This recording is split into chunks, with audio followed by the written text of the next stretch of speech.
Alors je rappelle très simplement, ça c'est une enquête qui a été faite à Marseille, qui concerne les besoins de soins en santé mentale que vous faites en population générale. C'est une enquête qui continue à se faire, puisqu'on va la faire à Nantes. Il y a encore un certain nombre de villes qui nous demandent à la mettre en place.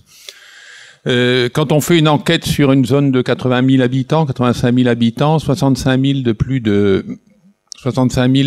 de 18 ans, vous voyez, quand on fait passer un outil épidémiologique simple qui s'appelle le MINI International Neuropsychiatric Instrument, vous avez 23 000 personnes sur les 85 000 qui présentent un trouble au MINI. Ça ne veut pas dire qu'ils sont tous malades, loin de là, hein, mais ils ont un trouble, suivant les classifications psychiatriques. Il y a tout de même 11 000 personnes sur les 85 000 qui ont un impact perçu de la vie quotidienne, c'est-à-dire qu'ils disent très clairement aux questions qu'on pose, vous pleurez depuis 15 jours, vous avez des idées noires, etc. Est-ce que ça vous a gêné de la vie, dans les contacts avec les autres? Eh bien, ils répondent oui. Ça nous a gêné ou ça a gêné dans le monde du travail. Donc, c'est pas uniquement avoir un trouble, il y a aussi une gêne. Et vous voyez qu'il y a uniquement que 5 700 qui ont le sentiment d'être malades. Alors ça, c'est intéressant parce que quand on a des problèmes dans la vie, on n'interprète pas toujours ça en termes de troubles psychiatriques. On interprète ça de différentes manières. Les anthropologues peuvent vous expliquer beaucoup de choses là-dessus. Il y en a que 5 700 qui ont le sentiment d'être malades, mais il y en a 15 000 environ qui vont chercher l'aide et le soutien de leurs proches et de leurs amis. Donc la première chose qu'on fait, c'est d'abord chercher l'aide et le soutien des proches, des amis, des familles. Et il y en a 15 000 qui vont aller voir le médecin généraliste. Alors c'est extraordinaire, c'est des gens qui ne se sentent pas malades et qui, pour leurs problèmes psychiques, ils vont aller voir le médecin généraliste, qui va être bien embêté d'ailleurs, parce que dans le tableau clinique, ils vont pas amener une maladie, ils vont appeler plus un malaise, une souffrance, des choses dans ce genre-là. Bon, après, nombre de personnes en soins dans le secteur, quand on avait fait, il y en avait 2500, dont 270 hospitalisés. Donc vous voyez que la psychiatrie publique, en tous les cas, puisque je suis dans un secteur où il n'y a pas de psychiatrie privée, va voir très peu de gens qui ont des troubles psychiques en ville. Très peu. Par rapport aux 11,7% d'épisodes dépressifs attendus, nous on en voit 1,39 de la population. Hein. Par de la population de plus de 18 ans, on en voit 1,39 dans nos CMP. Donc c'est très peu. Il y a plus de 10% qui ne viennent pas chez nous. L'épisode maniaque, c'est encore 1,8, on est à 0,17, c'est assez extraordinaire, c'est sous-diagnostiqué au possible, hein, les épisodes maniaques. Et syndrome psychotique, on en voit beaucoup plus, ce qui est bien logique. Hein. Et là, c'est une coupe transversale, puisque normalement, quand on a des troubles psychotiques, on a parlé des hallucinations et autres, c'est plus un facteur de gravité des symptômes qu'autre chose. Donc c'est un peu logique que le système de psychiatrie qui est en deuxième ligne voit les gens qui ont des troubles les plus difficiles. Alors ça veut dire quoi? Ça veut dire que, et cette enquête on l'a faite partout à l'étranger, c'est toujours les mêmes résultats. C'est-à-dire que l'aide en santé mentale, elle concerne, d'abord ça concerne toute la population, parce que vous avez vu quand vous avez entre 20 et 30% des gens qui ont un trouble en population, c'est quelque chose de populaire qui va concerner tout le monde et pas uniquement les quelques malades qu'on va montrer du doigt. C'est pas du tout ça. Donc, la deuxième chose, c'est que tout le corps social et tout l'environnement intervient pour que ça aille mieux. Et c'est ce qui se passe quand on a des difficultés dans la vie. Pour tout le monde, je veux dire, s'il n'y a pas les malades d'un côté, les non-malades de l'autre, ça concerne tout le monde. Et donc, avant qu'on en arrive à des techniques de soins sophistiquées, des médications et autres, il y a une manière aussi de prendre soin des uns et des autres, de utiliser les services tels qu'ils existent dans la communauté, qui doit être aidé. Et en tous les cas, de toute façon, ça se passe comme ça. Donc le principe des conseils locaux, mais de tout le reste, on parle aujourd'hui du rétablissement, hein, c'est ne pas avoir des partenaires, mais être partenaire. C'est-à-dire, quand vous avez un système qui concerne une grande partie de la population, qui peut s'aggraver, et quand ça s'aggrave, en tous les cas que ça nous arrive, qu'on puisse avoir une détection, que ça nous arrive rapidement si ça s'aggrave, mais tout le monde doit être, comme disent les Anglais, en awareness, c'est-à-dire en éveil. Voilà, il faut être en éveil absolument, et ça concerne tout le monde, y compris dans l'inclusion et la réinsertion. Alors ça va complètement avec les recommandations, moi j'ai ma casquette OMS ici, hein, les recommandations de l'OMS pour les soins en Europe, donc vous avez les liaisons intersectorielles, santé, protection sociale, emploi, logement, justice, éducation, loisirs, c'est tous les domaines qui vont intervenir dans la bonne santé. Mais je parle même pas de santé mentale, hein, de la bonne santé des populations. Parce que quand vous agissez pour la santé des populations, vous agissez pour leur santé mentale. Tous les systèmes de prévention ne font pas de différence entre les systèmes de prévention pour la santé physique que pour la santé mentale. C'est exactement les mêmes. Et en ce qui concerne l'inclusion, c'est tout aussi important dans un domaine que dans un autre. C'est repris. Alors l'OMS vient de sortir, ça vient d'être voté par les 195 pays adhérents à cette association internationale, le plan d'action mondial sur la santé mentale, qui remet au premier plan l'approche plurisectorielle. Alors pour une fois, l'OMS a essayé de chiffrer ce à quoi on doit arriver. L'OMS a revu toute la bibliographie, toutes les études scientifiques qui existent dans le monde concernant les systèmes de soins. Et il n'y a pas photo, dans toute la littérature, les systèmes de soins pour la santé mentale communautaire intégrés de la cité sont toujours meilleurs que les systèmes institutionnels. Il n'y a aucune publication qui va dans l'autre sens. Donc il y a des évidences scientifiques qui font que l'OMS s'est prononcée, et donc les 195 pays, pour la mise en place de la santé mentale de la communauté. Mais une bonne nouvelle pour nous. Hein. Bon. Voilà, alors, ville et santé mentale, c'est une vieille histoire, parce que essayer d'améliorer le rétablissement, c'est améliorer l'empowerment. Et vous avez bien entendu tout ce qui a été dit hier. L'empowerment, ça se donne pas, ça se prend. Bon, alors, ceci dit, il y a tout de même des services, des systèmes, des situations qui vont permettre à ce que les gens s'autonomisent, c'est-à-dire qu'ils vont permettre l'autonomisation des gens plus facilement que d'autres. Vous avez eu l'expérience, le témoignage de nos collègues les entendeurs de voix ce matin était tout à fait exceptionnel, puisqu'ils montrent bien que dans des services différents, il y a des services qui vont permettre l'empowerment et d'autres qui vont moins le permettre. On travaille tous pour l'empowerment, on travaille tous pour que les gens aillent bien. Mais tout de même, dans la manière dont on organise les soins, dans la manière dont on organise le fonctionnement de la psychiatrie dans un territoire, et non plus uniquement l'hôpital dans un territoire, ça va le permettre un peu plus ou un peu moins. Alors, pourquoi la ville ? La ville, c'est très simple, c'est parce que tout le monde est concerné. Alors, il faut savoir, en France, on va revenir sur la France, on va essayer de se remettre sur la situation française.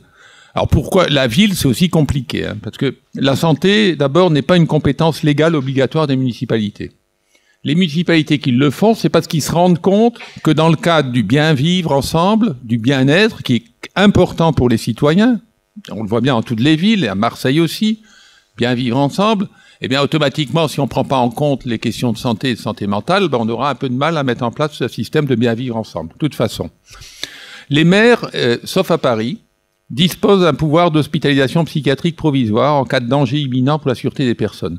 Et par là, ils sont tous interpellés à savoir qu'est-ce qu'on fait quand on envoie quelqu'un en hospitalisation d'office. Enfin, c'est pas tout à fait, c'est hospitalisation à la demande d'un représentant de l'État pour le danger imminent. Ils sont tous interrogés par ça.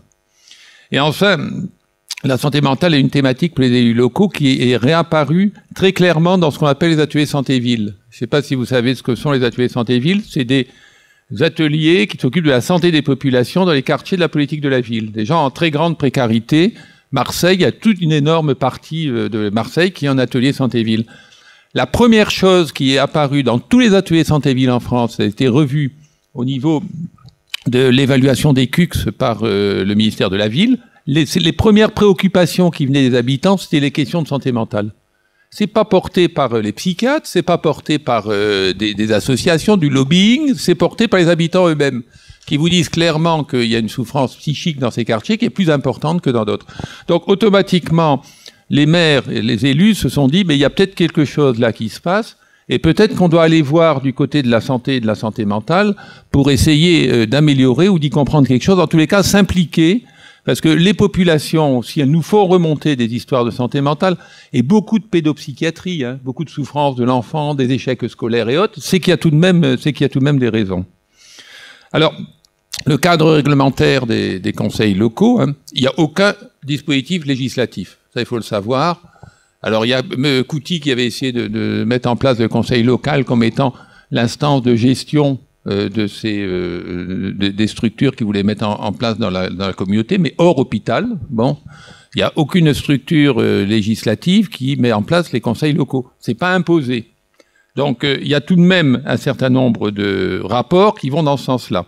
D'abord, il y a le Haut Comité de santé publique, dans son évaluation en 2011, qui a indiqué que les conseils locaux ont fait preuve pour la mobilisation de l'ensemble des acteurs locaux et que leur développement doit être soutenu. Et ensuite, la Cour des comptes, qui est tout de même avare de son argent, enfin des deniers comptables, dit tout de même qu'il faudrait tout de même généraliser les conseils locaux. C'est en 2011. Alors, c'est pas encore généralisé, mais bon. Le plan santé mentale 2011-2015, il est déjà bien entamé théoriquement. Il reprend une quantité d'indications, vous pouvez lire là, qui vont dans le sens de la création d'espaces de dialogue sur les questions de la santé mentale dans les territoires. C'est la fameuse question de la psychiatrie et de la santé mentale, à savoir est-ce que la psychiatrie ne se fait qu'à l'hôpital et dans les structures hospitalières, ou est-ce que la santé mentale concerne tout le monde? Voilà. Et si ça concerne tout le monde, il faut trouver un lieu de concertation pour que tout le monde puisse en parler. Comme disait Tim Grieson hier, dans certains pays, le conseil d'administration des structures de santé mentale, parce que la plupart des pays ont fermé les hôpitaux psychiatriques, hein, on reste quelques exceptions, la Belgique, la France, etc. Bon, dans les structures de santé mentale, on est devant des conseils d'administration locaux qui sont composés majoritairement d'usagers. Alors c'est vrai que ça change la donne. Si vous avez des usagers et des élus dans vos conseils d'administration locaux qui gèrent du territoire local, ça risque de bouger un peu les données. Alors, le conseil local de santé mentale, c'est à mon sens une réponse territoriale efficace. Voilà, on passe d'une logique de service à une logique territoriale, c'est-à-dire que la psychiatrie publique, mais tout le monde, pas que la psychiatrie publique, tout ce qui est du privé, tout ce qui est du conseil général, tout ce qui est les travailleurs sociaux, tout le monde s'intéresse à la médecine générale. On se met ensemble, on dit mais comment on peut au niveau d'un territoire aider les gens à aller mieux dans un territoire. Alors vous avez vu hier aussi, il y avait un très beau schéma qui montrait le temps institutionnel passé par les patients. C'est très peu dans une vie. On est très peu institutionnalisé et on peut passer toute sa vie quasiment pas à l'hôpital, même quand on a des troubles mentaux graves. Donc comment on va pouvoir aider les personnes et comment les personnes vont pouvoir s'aider dans le territoire et non pas uniquement à travers les logiques de service. La deuxième chose qui est sous-tendue par les conseils locaux, c'est rendre la prévention efficace. Voilà, donc ça veut dire quoi? Développer l'accès aux soins précoces, et on en a parlé longtemps durant ces 2 journées. Les empêchements à l'accès aux soins actuellement sont légion. Et ça a été dit ce matin très bien par Yann Audet, le non-recours, enfin, la non-prise en compte des problèmes de santé physique des personnes qui ont des troubles mentaux, c'est quelque chose de considérable, puisque ça enlève 25 ans de vie quasiment. L'insertion sociale. Alors, vous avez l'expérience Housing First ici, vous avez entendu les médiateurs, vous avez entendu beaucoup de gens pendant ces 2 jours. L'insertion sociale doit être favorisée. Or, pour l'insertion sociale, c'est pas la psychiatrie qui fait l'insertion sociale. Nous, on y concourt, mais on y concourt comme une des instances qui peut permettre l'inclusion et l'insertion sociale. Voilà, développer des dispositifs qui permettent de mieux vivre ensemble, ça c'est logique. Et puis associer les ateliers santé-ville. Ça c'est vraiment important. Vous avez une quantité d'ARS, on va peut-être en parler dans la discussion, qui sont en train de développer actuellement les contrats locaux de santé et qui demandent que dans le cadre des contrats locaux de santé passés par les villes avec les ARS, il y a un volet santé mentale et un conseil local de santé mentale. Et là, je reviens de Nantes, là, il y a de l'argent. Et on peut orienter cet argent vers la santé mentale, ça c'est vraiment extrêmement important. Donc vous avez ici, donc on a lancé le programme, il faut bien savoir le programme national des conseils locaux, il a été lancé il y a maintenant 5 ans. Au départ, c'était Pauline Renter, qui est dans la salle ici, qui s'est occupée du lancement du programme.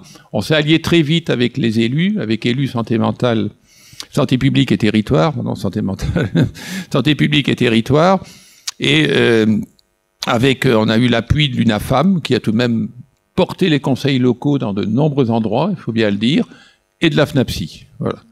Alors ici, en ce qui concerne les conseils locaux, voilà ceux qui sont créés aujourd'hui. Donc c'est un programme qui a été financé par l'accès. C'est extraordinaire ça. C'est la politique de la ville qui a compris l'importance de la santé mentale et pas la DGS. La DGS n'a rejoint que cette année.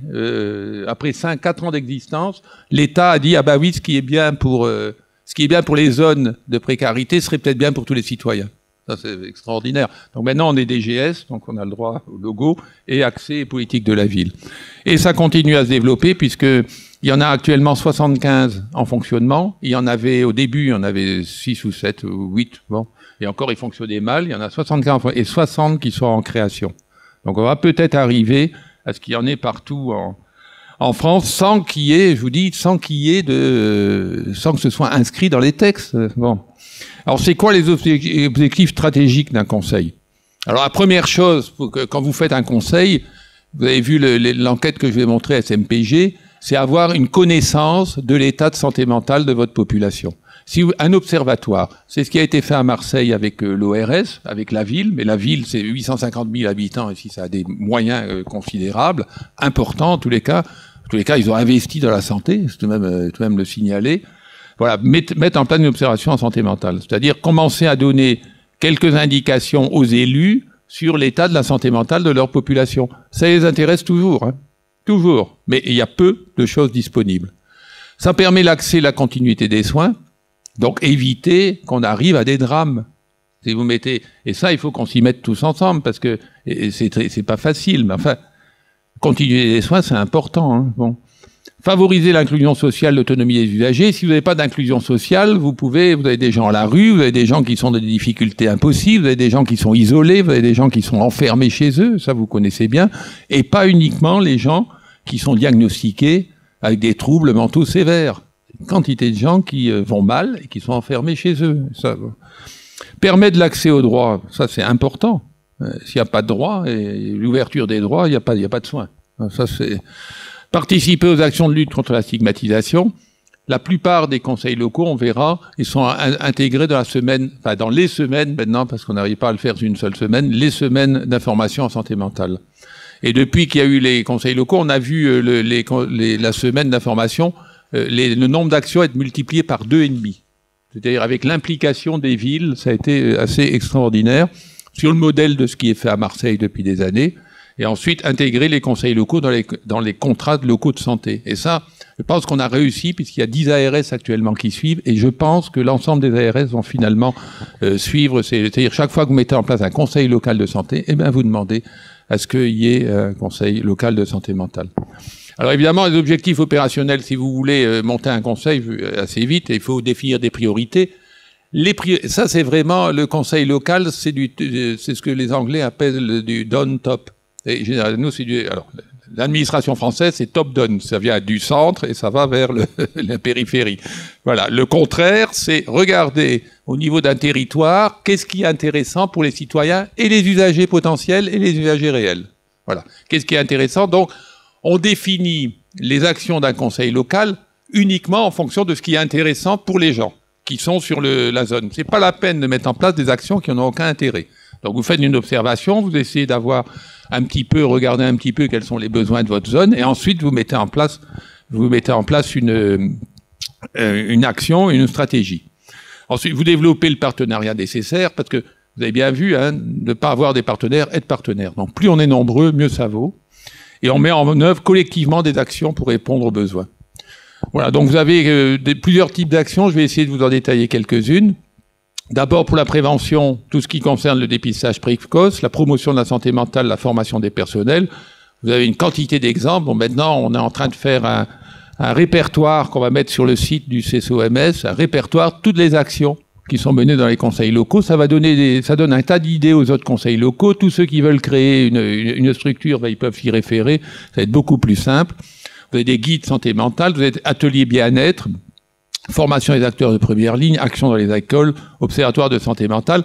Avec 75 conseils locaux actifs actuellement, on a un tas d'exemples à vous donner qui sont faits sous forme de fiches. Bon. L'accès aux soins, donc délocaliser les lieux de soins, permanence dans les CMP, les CCAS, mise en place de maisons de santé pluridisciplinaires avec la santé mentale, ça c'est permis par des conseils locaux aussi, parce que les maires ont compris que c'était important et quand ils mettent en place ces actions, ils associent la psychiatrie. Les lieux d'accueil et d'écoute pour les jeunes, il y en a une quantité qui sont créés, toujours, je vous dis, à partir d'un diagnostic partagé au niveau local. L'hospitalisation et les soins sans consentement, Donc vous avez la question des situations d'urgence, ça les maires le disent toujours. Hein. Quand ils sont embêtés, ils voient bien que dans certains cas, ils pourraient éviter les hospitalisations, mais qui ils appellent? Ben voilà, se mettre autour d'une table, c'est se mettre d'accord sur qu'est-ce qu'on fait en cas d'urgence. Voilà. Mais avec tout le monde, avec les pompiers, la police, les associations d'usagers, autres, c'est de définir des protocoles ensemble et qui sont répertoriés au niveau local. Vous avez des cellules de coordination pour les situations individuelles, j'y reviendrai. Ça demande une charte éthique extrêmement précise et qui prend du temps à mettre en place. Ça c'est. Et ensuite des dispositifs de gestion de crise. Ça, bon, avec les policiers, on a été amené à former des policiers dans certains parce que les policiers ils sont pas formés. C'est leur lot quotidien quand vous regardez les émissions à la télé. Le lot quotidien des policiers, c'est de gérer des choses pour lesquelles ils sont pas formés. Donc ils ont tout ça. Donc c'est de les former, c'est un minimum. L'insertion dans la citoyenneté, l'accès au logement. Si les maires sont là, vous avez des logements. Partout où il y a une volonté municipale d'avoir des logements, mais les gens en psychiatrie ont eu des logements. Les gens qui en ont besoin du fait de leur handicap, qui sont au niveau du handicap psychique, ont eu des logements. Quand vous n'avez pas les maires, vous n'avez pas de logement. On peut pleurer, on n'en a pas. Quand ils sont là, eh ben on en a. Bon. Alors ça aussi, des créations la mise au travail dans les municipalités, ça je vais revenir là-dessus, il y a un tas d'exemples là-dessus. Alors il faut mettre en place un comité de pilotage. Voilà, donc il se réunit 3-4 fois par an, une assemblée plénière, une fois par an, ça suffit largement, mais avec tout le monde. Il faut inviter tout le monde, y compris les habitants. C'est hyper important. C'est des idées qui ont été reprises par la politique de la ville, hein, et qu'on a pris de la politique de la ville aussi. Hein. Maintenant, il va y avoir au Conseil national des villes, il va y avoir à côté des élus, des personnalités qualifiées des syndicats, il va y avoir une représentation des habitants. Donc c'est tout nouveau, mais ça vient de paraître. Et ensuite, vous mettez en place des pôles thématiques, en sachant que si vous mettez en place un conseil local, pour chaque action, il faut une action, c'est un problème qu'on va résoudre. Donc il faut une solution. S'il n'y a pas de solution, c'est qu'il n'y a pas de problème. C'est pas la peine de faire 10 réunions. Il faut pointer les choses et regarder comment les partenaires, les usagers, les familles, tout ce qui existe au niveau de la cité peut agir ensemble pour régler le problème. Si on règle pas le problème, vous dites, c'est pas la peine de faire des réunions qui n'aboutissent pas. Hein. Pointer un projet et puis de toute façon on n'a plus le temps de ça. Alors l'assemblée plénière, c'est hyper important que ce soit présidé par le maire. S'il y avait Laurent Elgozi qui était ici, il dirait c'est le pouvoir de convocation du maire. Alors c'est le maire, c'est l'intersectorialité et tout ce qu'on veut. Toujours est-il que le maire est garant de la santé, on peut dire au sens large, du bien-être des populations. Il est garant du vivre ensemble, avec tout ce que ça peut poser comme problème, hein, je suis bien d'accord. Et dans ce vivre ensemble, eh ben, il y a la question de la santé mentale. Et quand le maire convoque le conseil local, tout le monde vient. Quand c'est le psychiatre qui convoque, ceux qui veulent bien et encore. Voilà. Quand c'est, voilà, personne n'est. Le maire est garant parce qu'il faut pas oublier que nous, en tous les cas, en tant que structure publique, on est une aide à la démocratie de notre pays pour régler des problèmes qui concernent tous les citoyens. Donc ça, c'est hyper important. Il réunit les membres du CLSM, c'est une force de proposition, un lieu de discussion et de concertation. Donc je vais revenir. Comité de pilotage, il est présidé par le maire. Et là, moi j'insiste, on l'a mis dans les recommandations au niveau national, ça a été accepté par la DGS, c'est la psychiatrie publique qui coanime. Clairement, c'est pas la psychiatrie privée. La psychiatrie privée doit être là, ça y a aucun problème, ils sont invités. Tout le monde est invité, mais c'est la psychiatrie publique parce que c'est un conseil local de santé mentale. Et tout de même, la plupart des moyens qui sont mis en place, c'est au niveau de la puissance publique. Vous ne pouvez pas mettre en place un conseil local de santé mentale sans une représentation des usagers et des aidants. C'est impossible. Si vous ne les avez pas dès le départ, ça peut très vite devenir un arrangement entre la psychiatrie et puis les municipalités. Ça peut être pire que mieux. Donc si vous n'avez pas les usagers et les aidants au départ, ça marchera pas. Ça marchera pas. Ça, je vous dis, pour avoir fait le tour de France, je vous assure. Si un ASV est présent, si l'ASV Santé Ville est présent, il faut le mettre dans le coup parce que de l'ASV Santé Ville a déjà toute l'infrastructure de réflexion pour la mise en place d'actions de santé dans la ville. Alors le comité de pilotage, il va définir les actions du conseil local, il va arrêter les priorités, il va proposer les groupes de travail. Alors je vous ai mis quelques exemples. Bon, un diagnostic préalable pour décrire les besoins de la population. Par exemple, à Villeurbanne, ils ont mis un observatoire local de santé mentale, à partir de la ville et de la psychiatrie. Voilà, ils ont mis en place avec ils définissent, ils regardent l'état de santé des populations, ils donnent une quantité d'indications au niveau de la mairie de Villeurbanne, quartier par quartier. Et vous savez qu'actuellement, avec les bases de données qui existent au niveau de l'assurance maladie, au niveau des ARS, et dans les contrats locaux de santé, on reçoit tout le diagnostic concernant, mais pour toutes les maladies, pour tous les troubles sur une zone, on a les données. Bon. La consommation de soins, on peut très bien savoir la consommation de soins en psychotropes. On a tout. Actuellement, on a strictement tout au niveau de zones de proximité. L'offre de soins de proximité. Alors, et c'est vrai que les élus, depuis 3-4 ans, sont mobilisés fortement dans les conseils locaux parce qu'ils se rendent compte qu'il va y avoir un problème de démographie. Dans les quartiers sensibles, peut-être pas au centre-ville, mais un peu partout, il va y avoir un problème de démographie médicale. Donc, si leur population est moins bien soignée, s'il n'y a pas d'accès aux soins suffisants, ils sont mobilisés. Voilà, donc faire ressortir des actions. Donc, deuxième action, précocement les troubles et faciliter l'accès aux soins pour une prise en charge. En dehors de l'urgence. Alors, vous avez des consultations de CMP dans les CCAS, dans des maisons de santé, la mise en place de lieux d'écoute dans des quartiers difficiles, et de la formation au niveau de la prévention du suicide. Il y a un certain nombre de conseils locaux qui ont formé tous les acteurs de leur territoire, y compris les associations d'usagers et de patients, à la prévention du suicide. Ça a été quelque chose qui a été repéré à Tourcoing, par exemple, ça a été repéré par le conseil local, il y avait un problème de suicide, ils ont mis en place une action, formé 700 personnes. Et ça a été mis en place, psychiatrie publique, avec l'ARS, il me semble, et la ville de Tourcoing. À Reims, vous avez une action qui a été mise en place. Ils se sont rendus compte que leur problème, c'était l'isolement et la solitude des personnes âgées, avec tous les problèmes que ça posait en termes de désinsertion. Donc, mise en place d'une prévention, d'un système de prévention de l'isolement. Le constat, c'était la dévalorisation, la perte de l'estime de soi, du sentiment d'utilité qui peuvent conduire à la dépression. L'objectif, c'est acquérir une vie sociale active, ou des loisirs, reprendre confiance en soi. Et regardez, la ville a mis en place une intervention d'éducateurs sportifs, exercice physique au domicile des personnes pour ensuite les accompagner vers des activités organisées par les maisons de quartier. Donc on va à domicile, ça c'est ce que dit la CNSA. L'aide aux personnes doit être chez elles, au domicile, à leur porte. Si vous mettez en place des systèmes qui attendent que les gens viennent, vous perdez votre temps. C'est pas... Alors, autre action, l'inclusion sociale, la lutte contre l'exclusion. Donc, c'est faciliter l'accès et le maintien dans le logement, ainsi que l'insertion professionnelle et la formation. Là, généralement, au niveau des municipalités, ça marche très bien. Favoriser les activités culturelles et de loisirs pour les usagers, aider le retour à l'emploi. Par exemple, je vais revenir là-dessus, mais dans la ville où je travaillais pendant 35 ans, à Faches-Tubénil, les 6 municipalités ont mis en place un ESAT sans mur, où les gens ont été intégrés directement dans les services municipaux.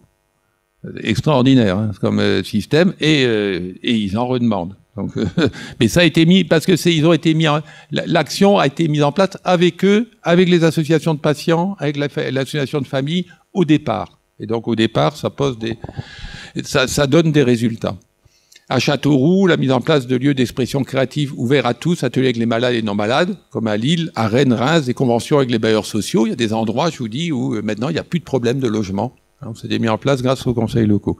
À Nanterre, un diagnostic des attentes recueillis via un questionnaire élaboré par un GEM. Donc là aussi, mise en place d'un système où les usagers, les GEM, sont directement concernés. Alors le constat qu'ils avaient fait, c'est qu'il y avait 2 freins pour les usagers, des activités municipales de loisirs réservées aux habitants de la ville, mise en œuvre d'activités où leur participation nécessite beaucoup de temps pour les usagers. Donc ils ont organisé des activités et sorties conjointes pour les associations de Nanterre et les services municipaux pour mutualiser les forces, les moyens et favoriser les projets interpartenariaux. Voilà, ça a été porté par... ils ont facilité l'inscription des ateliers d'art plastique de la ville et à tout autre atelier proposé par la municipalité, à tous les adhérents du GEM, et ils ont réfléchi à l'UNAFAM sur la problématique. La lutte contre la stigmatisation, c'est la CISM, ça vous connaissez bien ici, je ne vais pas revenir là-dessus. L'utilisation de supports de communication variés. À Rennes, c'est tout à fait exceptionnel ce qui se passe aussi tous les ans au niveau de la CISM, avec la municipalité, avec l'hôpital et surtout les GEM et les associations d'usagers. 5e action, la promotion de la santé mentale. Alors, apporter à la population générale, aux professionnels médico-sociaux et éducatifs, des connaissances minimales sur les troubles psychiques. Et ça, il faut le faire tout le temps. Tout le temps, tout le temps, tout le temps. Parce que, bon, moi je l'avais fait il y a 30 ans près des assistantes sociales, mais ça tourne. Donc si vous ne mettez pas des systèmes en place qui forment les gens en permanence, ce qu'on appelait les stages croisés, d'envoyer des gens des services sociaux dans les services psychiatriques réciproquement pour se connaître. Si on le fait pas en permanence, je veux dire, c'est une action qui ne peut pas s'arrêter. À Brest, il y a des cycles de formation, donc plusieurs structures concernées par la santé mentale, la méconnaissance mutuelle. L'objectif, c'était de former des professionnels à la fonction de correspondants de structures afin de créer un réseau formalisé entre les structures pour mieux se connaître et mieux comprendre les gens qui ont des problèmes, des troubles psychiques. Et l'objectif de la formation, c'est identifier le réseau, une meilleure connaissance des structures. Bon, ça, je vais passer. Les cellules de coordination. Alors ça, c'est ce qui fait couler le plus d'encre. C'est l'aide à la résolution de situations psychosociales complexes. Alors ça, c'est vraiment important. Sur l'île où, bon, je ne vais pas parler de celle que je connais pas, il y en a partout des RESAD maintenant. Bon, il faut tout de même des règles éthiques très strictes. C'est-à-dire, à Lille, on a dit, le président de cette commission, c'est le président du GEM. Très clair, les usagers. On ne parle de personne sans que l'usager ne soit pas prévenu, invité. Et on invite tous les partenaires en prévenant l'usager. Et ensuite, il y a une règle éthique. Donc, vous mettez une charte éthique, ça prend du temps, mais nous, on a demandé à des boîtes de formation de venir travailler avec l'ensemble de la collectivité pour mettre en place une charte d'éthique. C'est hyper important parce que vous avez une quantité de situations que tout le monde connaît dans la ville. On parle pas de gens, on parle pas des maladies des gens, hein. On parle de situations incroyables. Généralement, c'est les bailleurs sociaux qui nous préviennent en disant des syndromes de Diogène et des trucs impossibles. Tout le monde est au courant, personne ne fait rien. Alors, on est presque à la limite de la non-assistance à la personne en danger, là, à la limite. Et en même temps, chacun sera envoyant la balle. Donc la seule solution, c'est d'inviter la personne, aller la voir, dire on va parler de votre situation, et puis de faire intervenir toutes les personnes concernées, y compris le médecin généraliste. Voilà. Donc il y a 75% des CLSM qui ont mis ça en place, et on est en train d'éditer les chartes de bonne pratique. Des actions de communication. Alors, il y a des villes qui ont mis sur leur site toutes les actions du CLSM, en particulier qui contacter, comment, qui va intervenir dans quelle situation. C'est accessible à toute la population. Voilà, et des actions pour les citoyens. L'évaluation. Eh bien, un conseil local, actuellement, vous devez évaluer tous les ans, comme vous faites un rapport moral pour vos services, vos activités et autres, vous faites tous les ans, vous dites, voilà ce qu'on a fait, voilà à quoi ça aboutit, à quoi ça n'a pas abouti. Bon, j'ai plus beaucoup de temps, hein, je crois que c'est fini. Donc, j'ai travaillé pendant 35 ans dans un secteur, même secteur, là.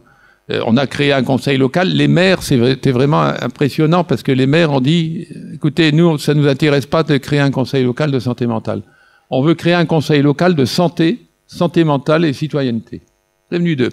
En disant, on veut pas stigmatiser. La question de la santé mentale, c'est central, on est d'accord. Mais si vous abordez pas la question de la santé en même temps, ça n'ira pas. Donc on a réfléchi, on a dit, c'est tout. De toute façon, ça peut pas se faire contre. Donc, il faut faire avec l'avis ils représentent les municipalités, ils représentent l'avis de leurs citoyens. Donc, on a suivi. Donc, on a mis en place une plateforme. On a pris, depuis ce temps-là, on n'a pris aucune décision concernant la création de services sans avoir l'avis de la population. Donc, soit par sondage, soit par en demandant au maire, et chaque fois qu'on suit leur avis, ça se passe bien. Ça, c'est aucun problème parce qu'ils connaissent, c'est pas évident, hein, tout ça. Et ensuite, l'activité d'information, c'est eux qui mettent en place les réseaux locaux. Alors, on a fait une assemblée générale, il y avait 200 personnes, donc c'est tout de même important, les assemblées générales. C'est vraiment, il y avait tout le monde, les élus, les équipes de psychiatrie, les professions médicales, les médecins généralistes avec qui on travaille depuis 25 ans. Ça a été aussi une des plus grands aspects, c'est que on ne prend aucun patient sans qu'il ait un médecin généraliste. Et s'il n'a pas de médecin généraliste, on lui trouve un médecin généraliste. Vous avez bien entendu ce qui a été dit ce matin. On peut plus se satisfaire des 25 ans de différence d'espérance de vie. Donc, s'il n'y a pas de médecine, et c'est les médecins généralistes qui doivent suivre les gens. Donc, s'il n'y a pas un lien fort avec la médecine générale, si on met pas la médecine générale en première ligne, ça marche pas. Donc les médecins généralistes ici, ils sont secrétaires, je crois, secrétaires adjoints du conseil local. C'est le représentant des médecins généralistes. Les bailleurs, travailleurs sociaux, associations tutélaires, vous avez tout le monde. Voilà, ça c'est hyper important. Citoyenneté, les municipalités ont mis en place un groupe pour l'accès au logement avec les familles, les usagers, les bailleurs sociaux. Je vous dis, depuis 25 ans, ça c'est un truc qui a été repris par le conseil local, parce qu'avant ça s'appelait pas conseil local. Depuis 25 ans, on n'a plus aucun problème pour trouver des logements aux personnes qui le nécessitent. L'accès à l'emploi, ils ont mis en place, ils ont ouvert leur municipalité à des postes d'ESAT, voilà. L'accès à la culture, aux loisirs, ils ont ouvert toutes les structures culturelles au service de psychiatrie. Pour la prévention, ça vient juste d'être mis en place. On a pris l'exemple du RESAD d'Aubervilliers qui fonctionne depuis longtemps. C'est l'étude en commun de situations complexes. Donc ça y est, ça commence avec le Conseil général. C'est pas le Conseil général, ça ne marche pas. C'est pas des conférences ouvertes sur les questions de santé mentale, ça c'est passionnant. On fait dans toutes les mairies des conférences organisées par les mairies sur un thème. Alors c'est l'insomnie, l'anorexie, la dépression, les psychoses, et organisé à chaque fois par un professionnel de santé et un usager patient, qui est spécialiste de sa pathologie, et ça change tout aussi, quand on se met à mettre ça en place dans les municipalités. La formation des acteurs de la cité à la prévention du suicide, donc ça c'est parti, tous les acteurs vont être formés. Les formations croisées pour la souffrance psychique, et enfin la lutte contre la stigmatisation, ça c'est les municipalités qui le font. Alors je vous remercie de votre attention. Je tiens à vous dire aussi qu'en tant que centre collaborateur avec l'OMS Europe, on organise un congrès qui va certainement être la suite du vôtre ici, mais au niveau de l'Europe, sur l'empowerment des usagers et aidants.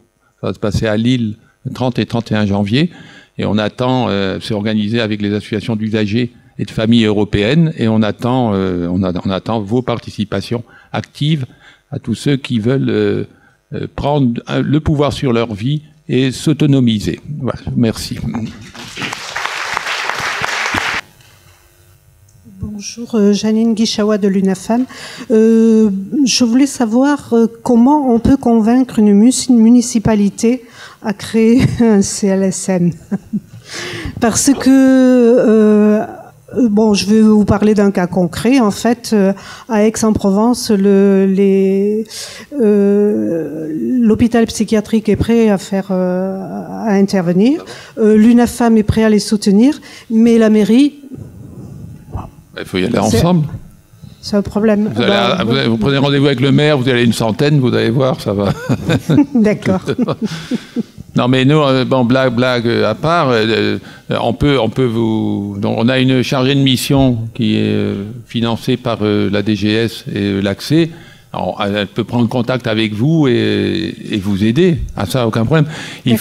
Mais c'est vrai que c'est l'ingrédient, l'UNAFAMIer, donc c'est bon. S'il y avait une association d'usagers, ce serait bien aussi. Si la psychiatrie publique y est, donc ça c'est important. Il ne reste plus qu'à aller voir le maire. C'est prendre rendez-vous. C'est le plus difficile. Ou attendre les prochaines élections. Oui.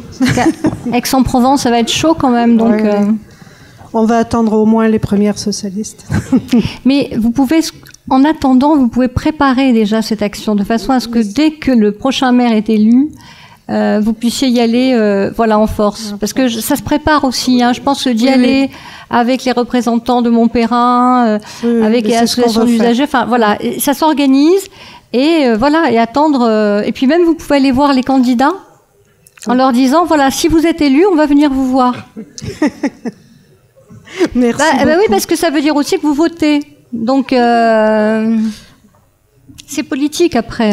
Mais en fait, ce que je voulais savoir aussi, c'était pour la communauté des communes, parce que il y a Aix-en-Provence, et puis il y a toutes les communes aux alentours, parce que les petites communes n'ont pas suffisamment de moyens pour créer des comités locaux de santé mentale. Par contre, au niveau de la communauté des communes, il doit y avoir une possibilité.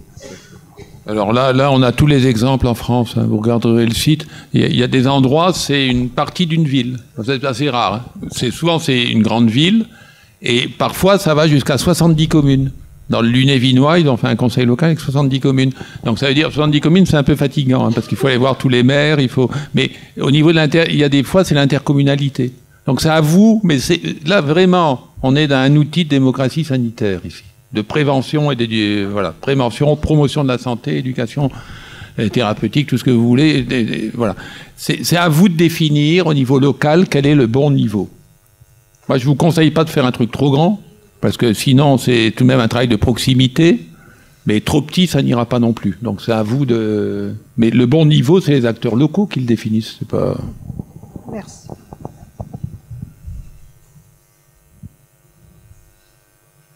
Alors, d'autres questions? Voilà, en tous les cas, vous pouvez prendre contact avec nous si vous avez des velléités positives de créer des conseils locaux. On est à votre disposition.